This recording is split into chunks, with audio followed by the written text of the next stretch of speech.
ॐ ज्ञानतिमिरान्धस्य ज्ञानञ्जनशलाकया चक्षुरुन्मिलितं येन तस्मै श्रीगुरुवे नमः। नमः विष्णुपादाय कृष्णप्रेष्ठाय भूतले श्रीमते भक्तिवेदान्तस्वामिन्निति नामिने। नमस्ते सारस्वती देवे गौरवाणी प्रचारिणे निर्विशेष शून्यवादी पाश्चात्य देश तारिणे। नमो महावदन्याय कृष्णप्रेमप्रदायते कृष्णाय कृष्णचैतन्य नामने गौरतुसे नमः। जय श्री कृष्ण चैतन्य प्रभु नित्यानंद श्री अद्वैत गदाधर शिवासादि गौर भक्त वृंद। हरे कृष्णा कृष्णा कृष्णा हरे हरे, हरे राम राम राम हरे हरे। हरे कृष्णा। तो आप सभी भक्तों का हार्दिक स्वागत है आज के गौर कथा में। तो आज हम लोग चर्चा कर रहे हैं श्री चैतन्य चरितामृत से आदि लीला और इसका 7वां अध्याय। तो अभी तक इसके 73 नंबर श्लोक तक हम लोग चर्चा कर चुके हैं। तो अभी तक प्रकाशानंद सरस्वती के द्वारा पूछे जाने पे श्री चैतन्य महाप्रभु अब वर्णन कर रहे हैं कि क्यों वो वेदांत का अध्ययन को अवॉइड करके भगवान कृष्ण के नाम जप करने में ही केवल लगे हुए हैं। तो पिछले श्लोक में बताए कि मेरे गुरु ने मुझे मूर्ख देखा और इसलिए बोला कि आपको वेदांत का अधिकार नहीं है, आप सदा कृष्ण के मंत्र का जप करिए। कृष्ण मंत्र जप सदा ए मंत्र सार। और इस प्रकार से अब हरिनाम जप की महिमा का वर्णन कर रहे हैं। लेकिन एक ये महत्वपूर्ण चीज है, इसका मतलब ये नहीं है कि वेदांत जो फिलॉसफी है वो वैष्णवों को नहीं पता होना चाहिए। वेदांत की फिलॉसफी समझने में पढ़ने में वैष्णव हमेशा इंटरेस्टेड रहते हैं, क्योंकि वो जो फिलॉसफी है वास्तविक रूप में वो श्रीमद् भागवत ग्रंथ में वर्णन किया गया है। और ऐसे भागवत ग्रंथ को पढ़ने और सुनने के लिए वैष्णव हमेशा तत्पर रहते हैं, क्योंकि उसके माध्यम से कृष्ण नाम कृष्ण मंत्र जप करने में प्रेरणा मिलती है। या शुद्ध नाम शुद्ध कृष्ण नाम की स्थिति को प्राप्त करने के लिए भागवत श्रवण अत्यंत महत्वपूर्ण है। तो ये भी जो है ध्यान रखना चाहिए, वैष्णव ध्यान रखते हैं इस चीज का भी। अब आगे महाप्रभु बोल रहे हैं, कृष्ण मंत्र हैते हबे संसार मोचन कृष्ण नाम हैते पाबे कृष्ण चरण। Simply by chanting the holy name of Krishna, one can obtain freedom from material existence. Indeed, simply by chanting the Hare Krishna Maha Mantra, one will be able to see the lotus feet of the Lord. तो Chaitanya Mahaprabhu continue कर रहे हैं कि गुरु मोरे मूर्ख देखिए करिला शासन। वो शासन किया और बोले कृष्ण मंत्र जप सदा यही मंत्र सार। कृष्ण के मंत्र का, कृष्ण का नाम का सदा जप करो, यही सार है सब। और अब आगे बता रहे हैं कि कृष्ण मंत्र हईते हबे संसार मोचन। कृष्ण के मंत्र का जप करने से ही आपका संसार से उद्धार हो जाएगा। और कृष्ण नाम हईते पावे कृष्ण चरण। और कृष्ण के नाम के जप करने से कृष्ण के चरण कमल भी प्राप्त हो जाएंगे। ये दोनों कार्य हो जाएगा, यानी मुक्ति तो मिल ही जाती है, उसके अलावा उससे भी श्रेष्ठ भगवान श्री कृष्ण के चरण कमल का आश्रय प्राप्त हो जाता है कृष्ण के नाम का जप करने से। In his Anubhashya, Sri Bhakti Siddhanta Saraswati Goswami says that the actual effect that will be visible as soon as one achieves transcendental knowledge is that he will immediately become free from the clutches of Maya and fully engage in the service of the Lord. वास्तविक ज्ञान प्राप्त किसी व्यक्ति को हुआ है, इससे कैसे पता चलेगा, लक्षण क्या है कि जैसे ही वास्तविक दिव्य आध्यात्मिक ज्ञान किसी को मिल गया है तो वो तुरंत ही माया के प्रभाव से मुक्त हो जाएगा और पूर्ण रूप से भगवान कृष्ण की सेवा में संलग्न हो जाएगा। ये इफेक्ट है, यानी ये कल्मिनेशन है, ये अंततः निष्कर्ष है। चाहे वेदांत को अध्ययन करने के पश्चात इस निष्कर्ष पे आना चाहिए। तो इसीलिए कृष्ण मंत्र हैते हबे संसार मोचन, ये संसार जन्म मृत्यु के चक्कर से छुटकारा उस व्यक्ति को मिल जाता है जो कृष्ण के नाम का आश्रय लेता है। Unless one serves the Supreme Personality of Godhead Mukunda, one cannot become free from fruitive activities under the external energy. जब तक कोई भगवान मुकुंद के चरण कमलों का सेवा नहीं करता है तो वो ये बहिरंगा शक्ति माया के प्रभाव से मुक्त नहीं हो सकता है।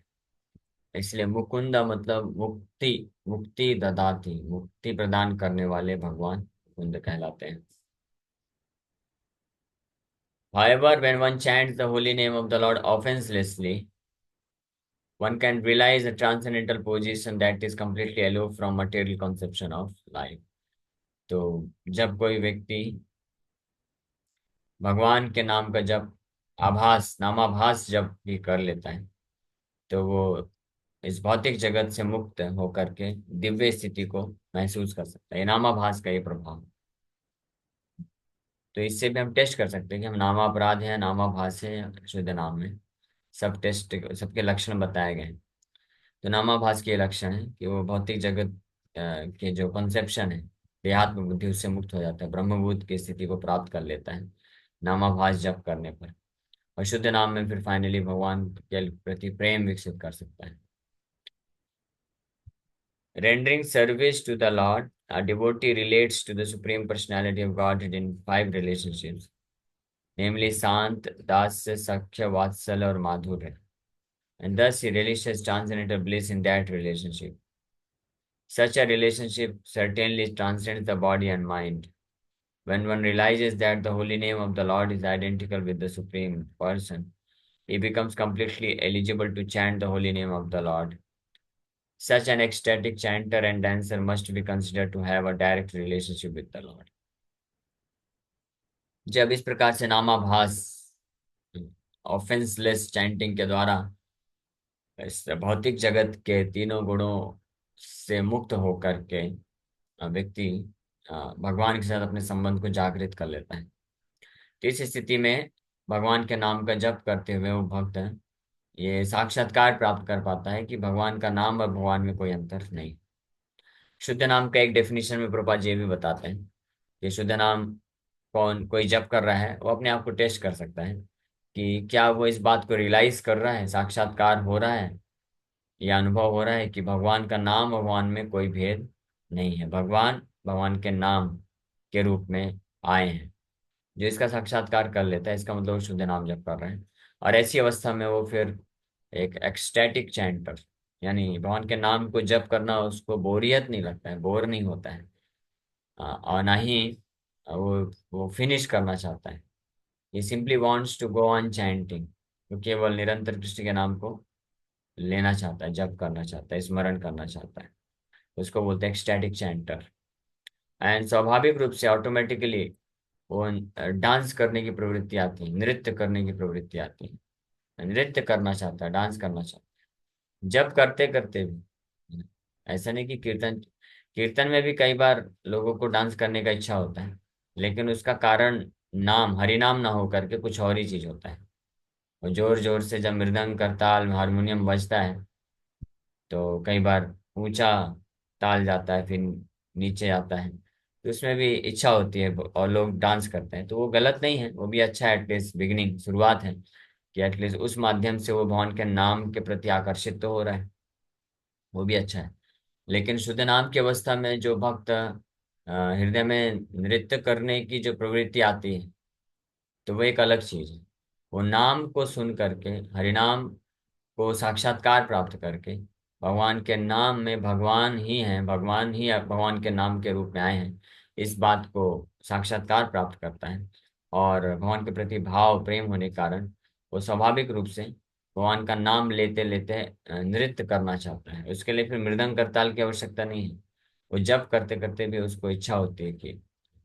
और इसलिए वो फेमस श्लोक, ये भागवत का जो लक्ष्य है, जो पूरे भागवत का निष्कर्ष है,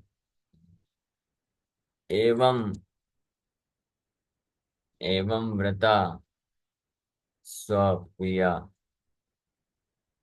नाम कीर्तन,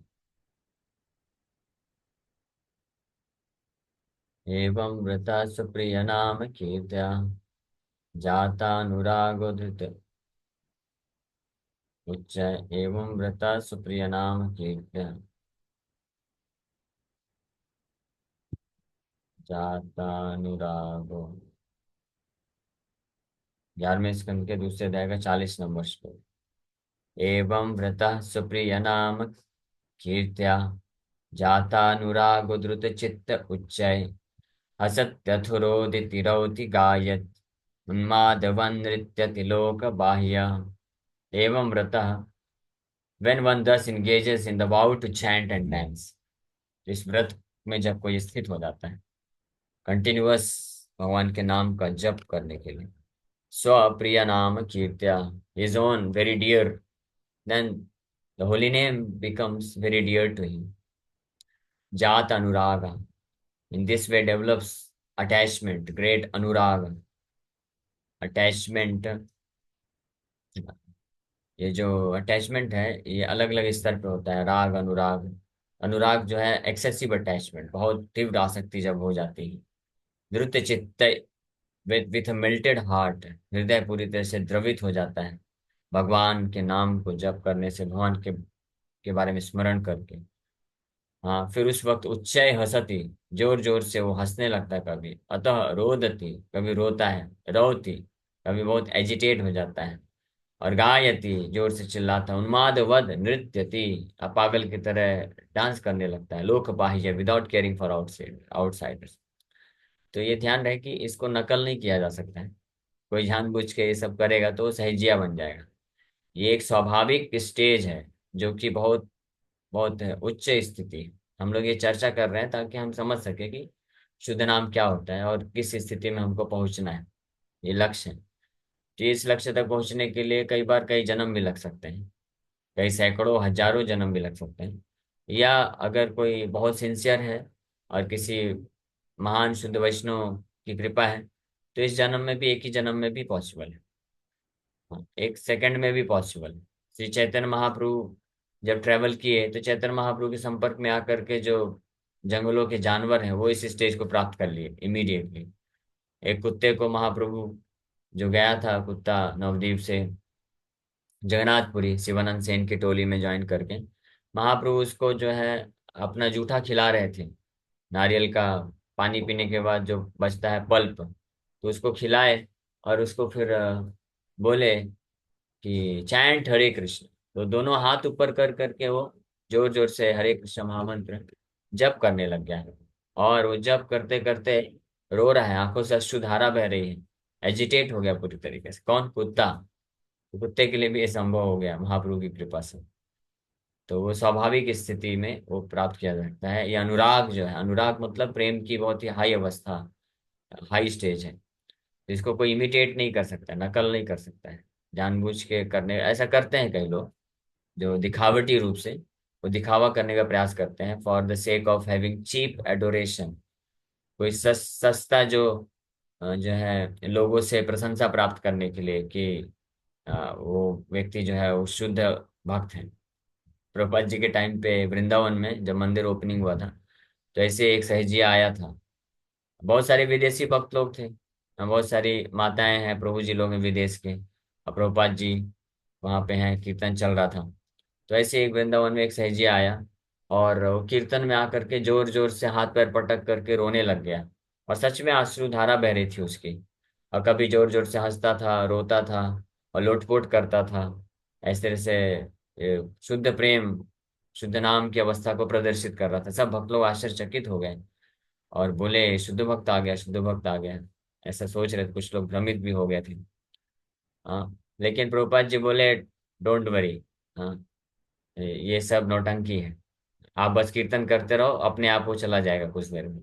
तो भक्त लोग ज्यादा कोई भाव नहीं दिए, प्रभुपाद जी जब बोले तो कोई भाव नहीं दिया, वो अपना कर रहा है। सब भक्त लोग अपना अपना कीर्तन कर रहे हैं। पहले जब इस प्रकार से नौटंकी कर रहा था तो कई भक्त लोग आके उसको घेर के देखने लग गए। तो उसको लगा कि मेरा अटेंशन मिल गया है, अब मुझे लोग अटेंशन दे रहे हैं। जब प्रभुपाद जी इंडिकेट किए तो सब भक्तों को उसको छोड़ करके अपना करता रहेगा वो, और अपने अपने कीर्तन में लग गए, अपने अपने जो सेवा है कीर्तन में लग गए। तो इस प्रकार से वो देखा कि अब कोई ध्यान ही नहीं दे रहा है, तो अपने आप 10 15 20 मिनट तक नाटक किया, उसके बाद चुपचाप उठ के चला गया। हाँ। तो ये अवस्था नहीं है, ये चीप। तो मैक्सिमम लोग, ज्यादातर लोग जो इस प्रकार से प्रदर्शित करते हैं वो नकली भाव को प्रकट करते हैं, गलत उपयोग करना चाहते हैं। They want to cheat the innocent public. But जो एक्चुअली में वास्तविक रूप में इस अवस्था को प्राप्त किया है तो he doesn't care for public, public को केयर नहीं करता, अकेले भी है तो वो उन्माद व नृत्य थी, रादर पब्लिक में, बल्कि अपने आप अपने भाव को संकुचित कर लेता है, छुपा लेता है, वो प्रदर्शित नहीं करना चाहता है। लेकिन जैसे एक बार प्रभुपाद जी के विषय में बताया गया, ये तो प्रभुपाद जी नहीं बताए, जब प्रभुपाद जी इस्कॉन स्टेब्लिश कर दिए उसके बाद प्रभुपाद जी के शिष्य लोग गए जहाँ पे प्रभुपाद जी वृंदावन में रहते थे, राधा दामोदर मंदिर में। तो वहाँ के गोस्वामी जो उस मंदिर के इंचार्ज थे, तो उनसे मिले थे ऐसे पूछने के लिए कि प्रभुपाद जी यहाँ पे रहते थे, उनका क्या दिनचर्या था। तो वो बताते थे कि प्रभुपाद जी का कितना अच्छा दिनचर्या था, ये सब सुबह से लेकर रात तक पूरी तरह से व्यस्त रहते थे, हार्डली थोड़ा बहुत सोते थे, और एक बार प्रसाद खाते थे बस, और दिन भर जो है नाम जप करते रहते थे, और फिर जो है रात्रि में बैठ के भागवत का ट्रांसलेशन करते थे। तो ये प्रभुपाद जी का दिनचर्या था। और समय समय से मथुरा से दिल्ली जाया करते थे तो भागवत को प्रिंट कराने के लिए और स्पॉन्सर लेने के लिए, और फिर डिस्ट्रीब्यूशन करते थे। तो वो बता रहे थे ऐसे कि एक दिन वो रात को जब उठे तो देखे प्रभुपाद जी रात को जनरली तो भागवतम ट्रांसलेशन करते थे। हाँ, लेकिन एक दिन रात को जब वो उठे, उनका नींद खुला तो देखे कि राधा दामोदर मंदिर के आंगन में प्रभुपाद जी जोर जोर से जो है ये नाम कीर्तन जप कर रहे हैं और लोटपोट कर रहे हैं। हाँ, तो वो तो दूर से देखे, बोले अरे स्वामी जी को क्या हो गया, ऐसे कैसे कर रहे हैं। और प्रभुपाद जी बहुत सुंदर गार्लैंड पहने हुए थे, कदम्ब कदम्ब के बड़े बड़े फूलों का गार्लैंड था। तो वो बाबा जी देखकर हैरान हो गए कि ये कदम्ब के इतने बड़े बड़े फूलों का गार्लैंड कैसे आया स्वामी जी के पास। क्योंकि उस सीजन में तो कदम्ब के फूल नहीं होते हैं, और उनके आसपास जो सीजन में भी जो कदम के फूल होते थे वो छोटे छोटे होते थे। तो वो देखे तो फिर उनके नजदीक गया, पूछे कि स्वामी जी ये आपको ये इतना गार्लैंड कहाँ मिला, ऐसा तो वृंदावन में हमने कहीं देखा नहीं। तो प्रभुपाद जी फिर बताए उनको, क्योंकि बड़े घनिष्ठ थे तो उनको रिवील करते हैं कि कृष्ण बलराम आए और कृष्ण ने मुझे गार्लैंड पहनाया, यानी आध्यात्मिक जगत का गार्लैंड भगवान कृष्ण उनको पहनाते हैं डायरेक्ट प्रभुपाद जी को।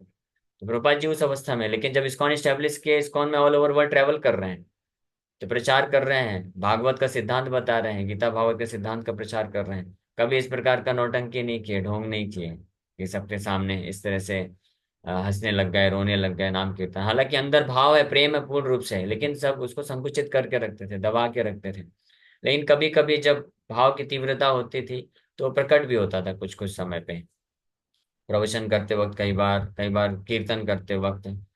हाँ, लेकिन ये पॉइंट मैं इसलिए बता रहा हूँ कि जो भी जेन्युइन वैष्णव होता है, असली जो वैष्णव होता है, वो शुद्ध अवस्था में होता है, प्रेमा भक्ति की अवस्था में हो सकता है, लेकिन वो अपने भाव को छुपा लेता है। और लेकिन जो नौटंकी करने वाले होते हैं वो नहीं होते हैं, लेकिन वो इस प्रकार से एक्सटर्नल जो चीजें हैं उसको प्रकट कर सकते हैं। इसीलिए सावधान करने के लिए रूप गोस्वामी भक्ति रसामृत सिंधु में कुछ इंटरनल सिम्टम्स भी बताते हैं। ये तो एक्सटर्नल सिम्टम्स हो गए, हसति रोदति उन्माद नृत्यति लोक बाह्य, ये सब एक्सटर्नल सिम्टम्स हैं। तो इनको कुछ कुछ ढोंगी लोग इमिटेट कर सकते हैं, नकल कर सकते हैं, और जो असली वैष्णव है इसको छुपा भी सकता है। तो फिर कैसे पता चलेगा कि कौन ढोंगी है कौन असली है ना, उसका फिर कुछ टेस्ट होना चाहिए ना। तो इसलिए रूप गोस्वामी हमारे ऊपर कृपा करके कुछ इंटरनल सिम्टम्स हमको दिए हैं, जो जिसको जानकर हम समझ सकते हैं कि कौन ढोंगी है कौन असली है। तो उसमें से ये भाव भक्ति के जो 9 लक्षण बताए गए हैं, अव्यर्थ कालत्व, हाँ ये भी महत्वपूर्ण है। हाँ, अब व्यर्थ कालत्व, नाम गाने सदा रुचि, प्रीति तद वसति स्थले, ये 9 सिम्टम्स बताए गए। क्षांतिरव्यर्थ कालत्व, विरक्तिर्मान शून्यता, आशाबद्ध बंध समुत्कंठा, नाम गाने सदा रुचि, आसक्तिस्तद्गुणाख्याने, प्रीतिस्तद्वसति स्थले, इति आद्यो अनुभावस्युर्जात भावांकुरे जना। क्षांतिर, उसका व्यवहार, शांतिर मतलब forgiveness, he forgives and forgets. कोई भी आकर के कुछ इंसल्ट कर दिया, अपराध कर दिया, उसको उसको ज्यादा सीरियसली नहीं लेता है, भूल जाता है, उसको माफ कर देता है। तो ये एक स्वाभाविक गुण हो जाता है भाव भक्ति के स्तर में जो भक्त होता है। शांति, फॉरगिवनेस, अव्यर्थ कालत्वम, एक क्षण भी कृष्ण के सेवा के बिना नहीं गंवाना चाहता है, हमेशा एक्टिव रहता है। हाँ, और वहीं जो ढोंगी व्यक्ति होगा, जब नाम जब चलेगा कीर्तन चलेगा तो खूब भाव प्रकट करता है, लेकिन फिर बाद में पता चलता है कि अब खा पी के बढ़िया सो रहा है। कोई भगवान के नाम जप करने में रुचि नहीं है, 16 माला भी नहीं कर रहे हैं। लेकिन जो वास्तविक भाव भक्ति, शुद्ध भक्ति के स्तर में है, तो एक क्षण भी भगवान कृष्ण के बिना नहीं व्यतीत करता है। जैसे प्रभुपाद जी का हम सुने कि इस्कॉन स्टेब्लिश करने के पहले भी वृंदावन में प्रभुपाद जी थे, वो कंटिन्यूअस जप करते रहते थे, हमेशा उनके बीट बैग में हाथ रहता था, और हरे कृष्ण कृष्ण कृष्ण हरे हरे, हरे राम राम राम हरे हरे जप करते रहते थे। और फिर रात्रि में भागवत लिखते रहते थे। इस्कॉन स्टेब्लिश जब किए तो प्रभुपाद जी दिन भर दौड़ भाग करके प्रचार करते थे, मैनेज करते थे। हाँ। और रात में वही शेड्यूल भागवत लिखते थे। तो यह होता है अव्यर्थ कालत्वम, एक क्षण को भी बिना कृष्ण की सेवा या बिना कृष्ण के नाम जप के बिना व्यतीत नहीं करते हैं। और विरक्ति, पूर्ण रूप से अनासक्त रहते हैं। हाँ, लेकिन जो ढोंगी व्यक्ति होगा, बाहर से तो ढोंग करेगा, इमिटेशन करेगा, लेकिन अंदर प्राइवेटली जब जाएगा तो पता चलता है कि बहुत सारे इंद्रिय तृप्ति की भावनाओं में जुड़ा हुआ है। लेकिन जो शुद्ध भक्ति के स्तर में है वो विरक्त होता है, उसको कोई आसक्ति नहीं होती है। मान शून्यता, अपने खुद के मान प्राप्त करने की कोई इच्छा नहीं, is not anxious to get reputation, मान सम्मान प्राप्त करने की इच्छा नहीं होती उसको। आशाबद्ध, ही इज ऑलवेज होपफुल कि भगवान की कृपा प्राप्त होगी। समुत्कंठा, ही इज ऑलवेज ईगर, तीव्र इच्छा रहती है कृष्ण की सेवा करने की। नाम गाने सदा रुचि, भगवान के नाम का कीर्तन जप करने में हमेशा उसको रुचि रहती है। आसक्ति सद्गुणाख्याने, भगवान के गुणों का वर्णन करने के लिए उसको आसक्ति रहती है। प्रीति तद वसति स्थले, भगवान के धाम, भगवान ने जहाँ पे लीलाएं किया है या भगवान का जहाँ पे मंदिर है, वहां पे भक्तों के संग में रहने का उसका प्रीति होती है, उसको सुख मिलता है। भक्तों के संग में, भगवान के संग में, मंदिर में आकर के उसको सुख मिलता है, और वहां से दूर जाके भौतिकवादियों के साथ रहने में उसको दुख होता है। तो इस प्रकार की ये लक्षण भी, ये वास्तविक लक्षण है, इंटरनल है। तो इससे पता चलता है कि हम खुद भी अपने आप को भी चेक कर सकते हैं कि हम कितना भक्ति में प्रगति प्रगति कर रहे हैं। क्या हमारे अंदर ये जो 9 लक्षण बताए गए हैं ये हैं क्या? इसमें से ये कोई 0 1 वाला नहीं होता है, इसमें से कुछ कुछ होते हैं। तो उतने मात्रा में हम प्रगति किया, लेकिन कुछ कुछ की अभी कमी है, तो इसका मतलब हमको और इम्प्रूवमेंट और आगे बढ़ने की आवश्यकता है। तो ये है। बट अल्टीमेटली भगवान के नाम जप करने का ये प्रभाव होता है, एक्सटैटिक चैंटर उसको बोला जाता है, इस प्रकार से। और इस प्रकार का जो भक्त होता है वो डायरेक्ट रिलेशनशिप, भगवान के साथ डायरेक्ट उसका संबंध होता है। अकॉर्डिंग टू वैदिक principles, there are 3 stages of spiritual advancement, namely Sambandha Gyan, Avideya, and Prayojan. Sambandha Gyan refers to establishing one's original relationship with the Supreme Personality of Godhead. Avideya refers to acting according to that constitutional relationship. And Prayojan is the ultimate goal of life, which is to develop love of Godhead. Prema, Pumartho, Mahan. If one adheres to the regulative principles under the order of the spiritual master, he very easily achieves the ultimate goal of his life. A person who is addicted to the chanting of the Hare Krishna mantra very easily gets the opportunity to serve the Supreme Personality of Godhead directly. तो इस प्रकार से सारे वैदिक शास्त्रों में महाप्रभु बताते हैं कि तीन ही चीज है, संबंध ज्ञान, अभिधेय और प्रयोजन। संबंध ज्ञान मतलब कि अच्छे से गीता भागवत को श्रवण करके पहले समझना चाहिए कि हम कौन हैं, भगवान कौन है, भगवान के साथ हमारा क्या संबंध है, जीवन का लक्ष्य क्या है, हमको किस प्रकार से जीवन यापन करना चाहिए, ये सब संबंध ज्ञान के अंतर्गत आता है। ये संबंध ज्ञान जब हो जाता है तो उसके बाद किस प्रकार से कार्य करना चाहिए वो अभिधेय तत्व कहलाता है, यानी साधन भक्ति। फिर गुरु से दीक्षा लेना, फिर साधना भक्ति करना, उचित संबंध ज्ञान को ध्यान में रखते हुए। और इस प्रकार से जब करता है तो कालांतर में फिर वो प्रयोजन यानी भगवान के प्रति प्रेम को प्राप्त कर लेता है। और इस अवस्था को जो एक व्यक्ति जो one who has become addicted for chanting Hare Krishna, addicted का मतलब होता है जिसको नशा चढ़ गया है, जो कि निरंतर जप करना चाहता है, ये इच्छा प्रबल हो चुकी है। हाँ? तो हम सब लोग अभी प्रयास कर रहे हैं, हमको वो इच्छा को प्राप्त करना है। We want to become ecstatic chanter of Hare Krishna mahamantra. हाँ? तो हमको इस पे हमको विचार करना चाहिए और इसके लिए प्रयास करना चाहिए।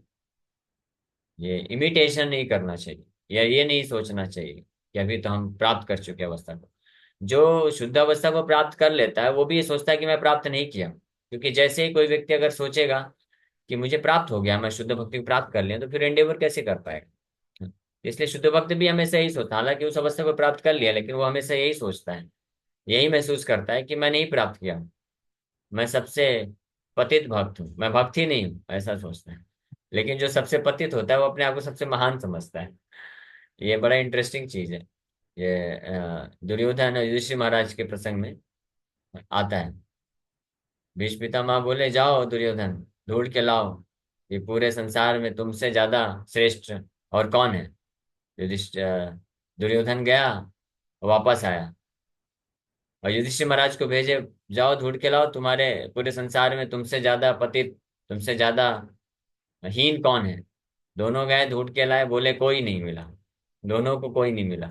दुर्योधन बोला, कोई मुझे नहीं मिला जो मेरे से ज्यादा योग्य है, मेरे पास ये योग्यता है, गिनाने लग गया फलाना ठिकाना ये सब। युधिष्ठिर महाराज बोले, मेरे को भी कोई मिला नहीं, मेरे से ज्यादा और हीन कोई नहीं। तो इस प्रकार से तो जो व्यक्ति एक्चुअली में एडवांस्ड होता है, तो उसको हमेशा ये लगता है कि मैं एडवांस नहीं हूँ, मैं शुद्ध नाम जप नहीं कर पा रहा हूँ। तो ये एक टेस्ट ये भी है। ये टेस्ट तो हमेशा याद रखना चाहिए कि हमको अगर कभी ऐसा महसूस होता है कि शायद मैं शुद्ध भक्त बन रहा हूँ या शुद्ध भक्त बन गया हूँ, तो इसका मतलब अभी हमने स्टार्ट भी नहीं किया बनना। क्योंकि स्वाभाविक जो भावना आएगी शुद्ध भक्ति के स्टेज में कि मैं कितना बड़ा अपराधी हूँ, मेरे अंदर कितने सारे विकार हैं, और मुझे भगवान के प्रति बिल्कुल आ सकते हैं। कॉन्स्टेंटली भगवान का चिंतन करेगा, लेकिन यही चिंतन करेगा कि मुझे भगवान के प्रति कोई प्रेम नहीं। इस प्रकार से ये भाव है, तो ये भी आर्टिफिशियली नहीं किया जा सकता है। ये भी जो है प्रकट होता है धीरे धीरे। लेकिन इसलिए हमारा फोकस अभी होना चाहिए कि जो साधन भक्ति के नियम बताए गए उसको हम दृढ़ता पूर्वक पालन करें, और ध्यान पूर्वक नाम जप करके अच्छे से कथा श्रवण करें। और इसको जो नियमित रूप से करता रहेगा तो ग्रेजुअली वो प्रगति करता है फिर। हाँ, ठीक है, इस श्लोक पे हम लोग और कल चर्चा करेंगे इस किताब पर भी। हरे कृष्ण कृष्ण कृष्ण हरे हरे, हरे राम राम राम। किसी वक्त का कोई प्रश्न है तो पूछ सकते हैं। हरे कृष्ण।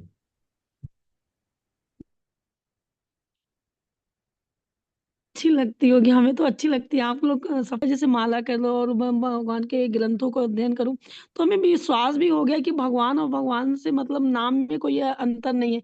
लेकिन फिर भी प्रभु जी ऐसे सारा ये कथा वगैरह सुनते हैं, लेकिन जब कोई परेशानी आती है तो हम दूसरों के पास क्यों जाते हैं, भगवान के पास क्यों नहीं जा पा रहे हैं अभी? मतलब पहले हम अपने देखिए, परिवार में रिश्तेदार को ये वो करते हैं। इसका क्या कारण है प्रभु जी? अभी मतलब श्रद्धा कम है कि क्या है? अच्छा, मैं सच बोलूं या सच बोलूंगा तो थोड़ा सा नहीं, ठेस सच पहुंच बोलना सकता है। है फिरोजी। नहीं फिरोजी, सच बोलना है, क्योंकि वो नहीं चाहिए। सच तो ये है कि हमको अभी पूर्ण विश्वास नहीं है। हाँ, और इसलिए इसको स्वीकार कर लेना चाहिए कि अभी पूर्ण विश्वास नहीं विकसित हुआ है।